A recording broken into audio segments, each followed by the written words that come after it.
La maison d'arrêt de Bois d'Arcy, l'un des plus grands centres pénitentiaires de la région parisienne. 1000 détenus, 300 surveillants, la moitié est originaire des Outre-mer. Dans cette prison, tous les profils. Des petits délinquants, des braqueurs, des agresseurs sexuels, des assassins, des terroristes aussi. Et pour eux, tout commence ici. Au bureau de greffe du quartier des Arrivants, la porte d'entrée de la détention. Fouille intégrale, objets personnels consignés, relevé d'empreintes, numéro d'écrou, la règle est la même pour tous. Cet itinéraire, Alain le connaît bien. Condamné à 2 ans de prison, il avait réussi à obtenir un régime de semi-liberté, mais un soir, après avoir rendu visite à son père mourant, il n'est pas rentré à la prison. J'ai un peu pété les plombs, quoi. J'ai pas su gérer l'information et le stress. Et j'ai pris ce que j'avais sous la main, c'était des Temesta, et j'ai pris la boîte de Temesta. J'ai dormi pendant 4 jours d'affilée, quoi. Les Arrivants restent en moyenne 4 à 7 jours dans ce quartier. Le temps pour Michael de repérer les détenus les plus fragiles, le temps d'aider les autres à prendre leurs repères. C'est une prise en charge effective pour la personne détenue arrivante afin de la rassurer et de la comprendre, l'aider à comprendre sur son passage et puis un travail sur l'observation. On est dans le repérage. Repérage tant qu'avec au niveau de la prévention des suicides, il y a aussi les personnes qui ont le choc carcéral, ce qu'on appelle les primo-incarcérés. Je suis arrivé ici, je commençais à pleurer. Quand j'ai pris ma douche, je pleurais comme un enfant. Je dis c'est un autre monde, c'est la première fois que je viens ici. J'étais vraiment pas bien. J'ai senti qu'on m'a tué. Et j'ai pris un sac, je me suis mis sur moi. J'ai serré le sac. J'ai dormi avec. Les surveillants sont venus, ils m'ont vu, je commençais à partir, quoi.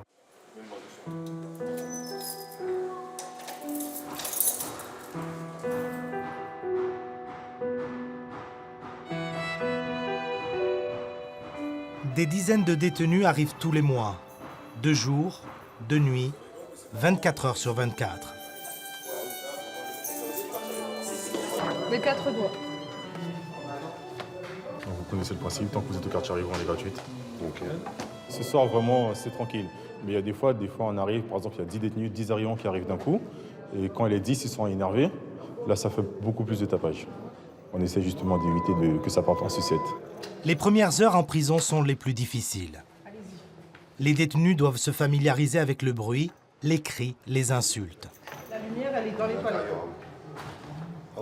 On va faire l'état des lieux ensemble. Le lit, en bon état. Les fenêtres en bon état.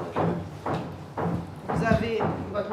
Les surveillants, eux, doivent rassurer ces nouveaux incarcérés sans jamais baisser la garde. Même que la personne détenue nous parle super bien, il ne faut jamais prendre confiance en fait.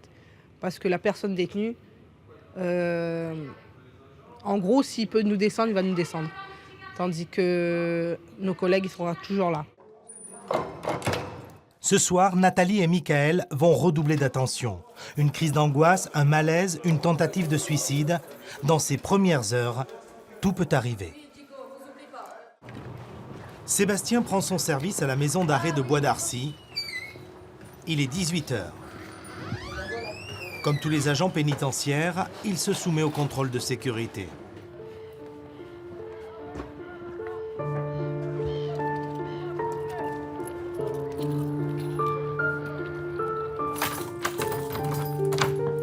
Cette nuit, 1000 détenus seront sous sa responsabilité. Au moindre problème, les surveillants vont l'avertir. C'est lui qui prendra les décisions. La difficulté pour un gradé de nuit, c'est surtout les prises de décision seules. J'ai eu à gérer seul ma première nuit, une tentative de suicide, où j'ai dû prendre pas mal de décisions en fonction de la gravité de la personne détenue. Mais en gardant mon sang-froid et celui des agents aussi, donc du coup on a pu gérer l'incident dans le calme. Les agents de retour extrait! Philippe est détenu ici depuis plus d'1 an. Ce soir, il revient du tribunal de Versailles. 4 ans. 4 ans de prison ferme. Philippe va retrouver sa cellule de 9 mètres carrés qu'il partage avec un autre détenu. Pas d'eau chaude, pas de plaque chauffante pour cuisiner. Il y a la télé, mais après, on est quand même bloqué. Donc faut être mentalement prêt et costaud. On n'a pas de plaque, on ne peut pas faire à manger. Donc c'est ça qui est un peu contradictoire. On nous donne à acheter par exemple des pommes de terre. Et comment qu'on va les faire que les pommes de terre si on n'a pas de plaque? Construite il y a 40 ans, la maison d'arrêt de Bois d'Arcy devait accueillir 500 détenus. Ils sont aujourd'hui 2 fois plus nombreux. J'ai axé ma fonction, ma mission sur la rénovation de l'établissement, aussi bien pour les personnels que pour les détenus. On espère que dans 3 ans, l'établissement sera aux normes au niveau électrique. Donc ce sera quand même plus simple pour les personnes détenues. Et Bois d'Arcy, de toute façon, va faire l'objet d'une rénovation d'une plus grande ampleur, mais on ne sait pas encore quand. La nuit s'est installée sur le centre pénitentiaire.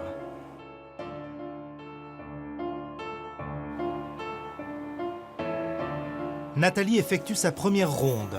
Surveillante depuis 2 ans, elle est originaire de La Réunion et gagne 1 500 € par mois. Cette nuit, elle va contrôler régulièrement les cellules. Elle doit s'assurer que tout va bien à l'intérieur. On n'ouvre pas les portes pour n'importe quoi, la nuit surtout, vu qu'on n'est pas assez nombreux pour gérer vraiment le cas exceptionnel. Donc du coup, on essaie d'ouvrir le minimum la porte. À Bois d'Arcy, un surveillant sur 2 est originaire des Outre-mer. La sécurité de l'emploi et les possibilités d'évolution de carrière sont les 2 principales motivations de ces agents. Saïd est arrivé de Mayotte il y a 3 ans. Sous sa surveillance, des détenus aux pathologies psychiatriques lourdes, ils sont seuls en cellule, seuls en promenade. Comme beaucoup de ses collègues, Saïd s'inquiète de la réforme des congés bonifiés. Son espoir, rentrer un jour définitivement chez lui. J'ai ma famille, toute ma famille qui est là-bas. Donc, même si je sais que ce n'est pas facile de retourner, mais bon, j'ai l'espoir. Pour l'instant, j'attends. J'attends, c'est l'administration qui gère ça, donc on fait la demande, après on attend.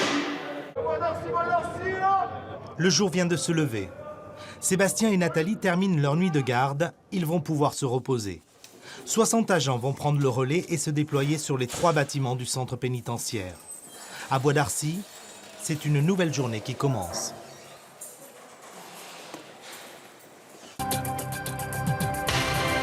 Nouvelle évasion par hélicoptère d'une prison française. 3 détenus, dont l'un est considéré comme dangereux, ont fait la belle ce matin de la maison d'arrêt de Bois d'Arcy. Ce 4 octobre 1992 est encore dans toutes les mémoires à Bois d'Arcy.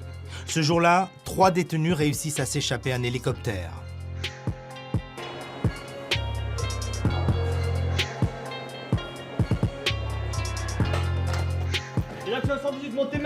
Maintenir la sécurité, c'est l'obsession de toutes les prisons.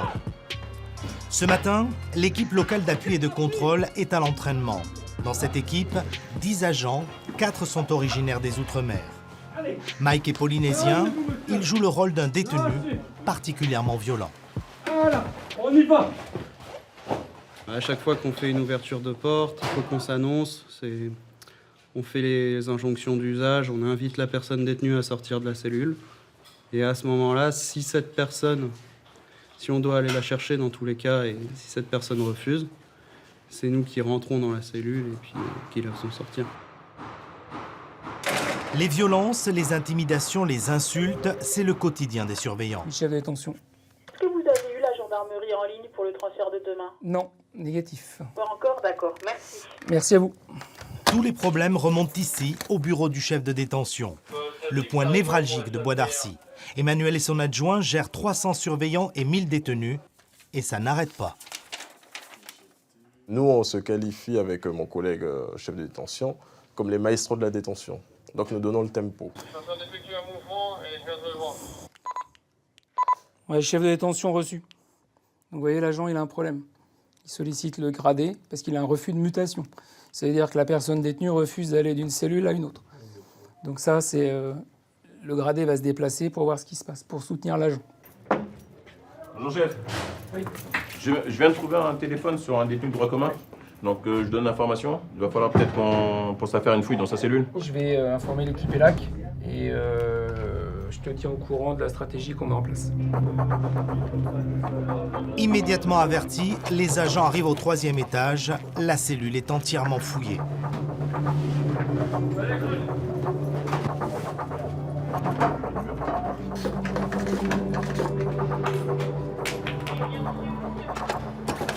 Rien à signaler ce matin. Pour intégrer ces équipes d'intervention, mieux vaut avoir une bonne condition physique et une bonne préparation mentale. Les moments les plus complexes, c'est quand on a affaire à des gens qui ont un profil psy. Quand on rentre dans certaines cellules, sur ces cas-là, des fois c'est les excréments sur les murs, au sol. C'est l'atteinte physique, pas forcément le coup, mais plus les crachats. Les crachats, les choses comme ça, c'est assez rabaissant, je trouve. L'an passé, 650 téléphones ont été saisis, mais aussi des produits stupéfiants, des clés USB, des cartes SIM. Ils sont dissimulés dans des doubles semelles lors des visites au parloir ou projetés au-dessus des murs de la prison. Pour les détenus et leurs complices, tous les moyens sont bons.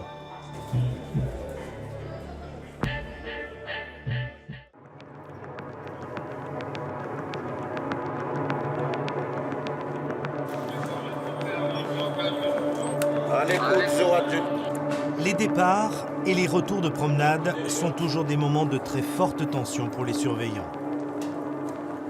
Ils sont 60 pour encadrer chaque jour un peu moins de 1000 détenus répartis sur 3 bâtiments. Remontez, monsieur! Le noyau, c'est la tour de contrôle. Les surveillants l'appellent Beaubourg à cause de ces barreaux bleus qui font penser au centre Georges Pompidou. Ici, le poste du noyau qui vous permet de contrôler les ouvertures de portes sur les différents secteurs. Là, c'est entre le 1er et le 2e étage. Ça vous permet de contrôler l'ouverture des portes et la circulation des personnes détenues. Patrice est premier surveillant. Il est guadeloupéen et travaille ici à Bois d'Arcy depuis 24 ans. Au début, quand j'ai fait ce métier, j'étais un peu perplexe. Je ne connaissais pas le monde de la prison, je connaissais pas. Mais au fur et à mesure des années passées, j'ai appris à connaître les gens, à discuter, à comprendre la souffrance aussi des gens, parce qu'on a l'impression qu'on est là, selon ce que les gens pensent, qu'on les martyrise, on leur fait du mal, alors que c'est pas vrai. Les détenus ont réintégré leurs cellules. C'est l'heure du déjeuner. Un répit de courte durée pour Patrice. Un jeune incarcéré vient d'être transféré de Meaux. Il est en profonde souffrance.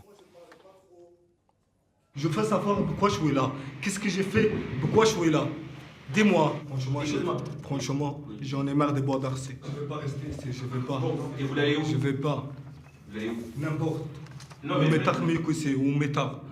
On m'étard n'importe quelle prison mieux que c'est. Je vous dépanne de quelques cigarettes, d'accord? Il n'y a pas de souci. Cet après-midi, je vais faire un signalement auprès du médecin pour qu'il puisse vous recevoir. Il pourra vous écouter et faire en sorte de vous faire descendre un petit peu en pression, d'accord? Et vous permettre d'attendre le temps que nous, on gère la partie travail avec la chef. D'accord? Ok? On fait comme ça? D'accord. Le fait de leur apporter une réponse, je leur dis, on s'occupe de vous, vous inquiétez pas, on va vous aider, on vous explique comment faire, quelle démarche entreprendre. Ça leur permet souvent de redescendre. Dans cet univers clos, le temps est comme suspendu.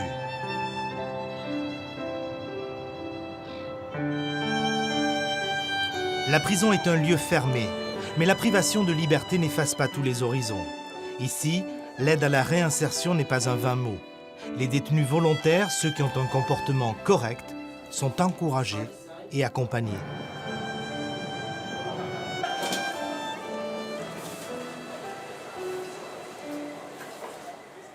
Le travail, les formations professionnelles, aussi pour les cours, pour ceux qui veulent reprendre aussi les cours, et puis aussi toutes les activités proposées au niveau de la détention. Occuper le temps libre de la personne détenue, c'est aussi aider, lutter pour la réinsertion. La journée s'achève à la maison d'arrêt. Patrice termine son service. Pour les détenus, enfermés à 17 heures dans leur cellule, c'est une longue soirée qui commence. Demain, ceux qui travaillent quitteront leur cellule à 7 heures, les autres à 9 heures pour la première des 2 sorties promenade. D'autres resteront dans leur cellule toute la journée.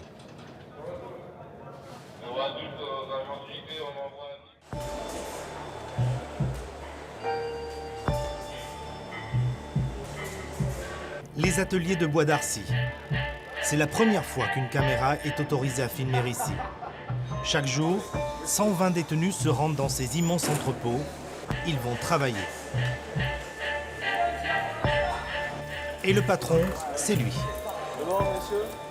Stéphane a 2 casquettes, celle de premier surveillant et de chef du travail. Sous sa responsabilité, 250 détenus au total. La majorité est affectée aux ateliers, les autres au service général, les cuisines, les travaux d'entretien. Ça leur permet de sortir aussi de la cellule, parce que rester enfermé tout le temps peut causer aussi des difficultés dans leur détention quotidienne. Ça leur permet d'avoir un revenu, donc à peu près en moyenne sur les ateliers, où un détenu peut avoir un salaire qui va entre 250 € et 700 € en fonction des postes.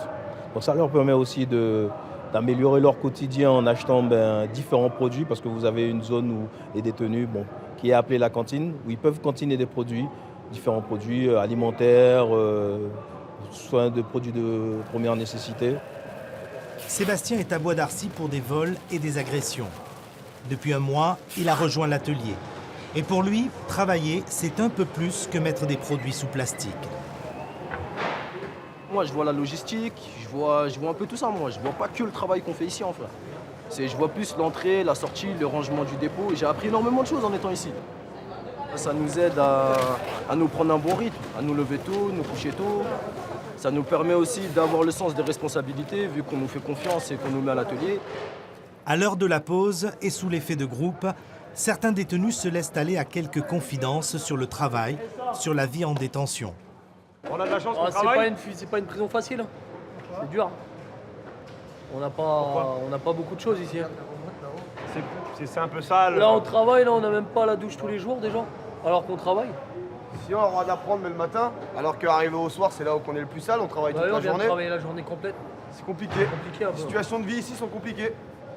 Après, on travaille, ça nous occupe un peu le temps aussi, c'est bien, ça nous passe le temps plus vite. Aux cuisines, c'est le coup de feu. Dans moins d'1 heure, 970 repas seront servis dans les cellules. 20 détenus travaillent ici, la plupart purgent de longues peines. Et certaines situations peuvent parfois surprendre. Chaque détenu prend un seul couteau et il a un petit jeton qui correspond, qui est individuel. Donc comme ça, nous, on peut savoir tout de suite qui a le couteau. Voilà. Donc du coup, gradé, c'est bon. J'ai refait les fiches pour les plaquettes. D'accord. Les fiches. Stéphane a retrouvé son adjoint. Tous les deux sont originaires des Antilles. Sur leur bureau, 500 candidatures attendent une réponse. Travailler pour l'argent n'est pas la seule motivation des détenus. C'est aussi la possibilité de bénéficier de réduction de peine. Il faut montrer patte blanche, donc rester, avoir un bon comportement en détention et remplir quelques critères pour avoir une validation de la direction. Les détenus remontent en cellule le temps de déjeuner. Ils reviendront cet après-midi.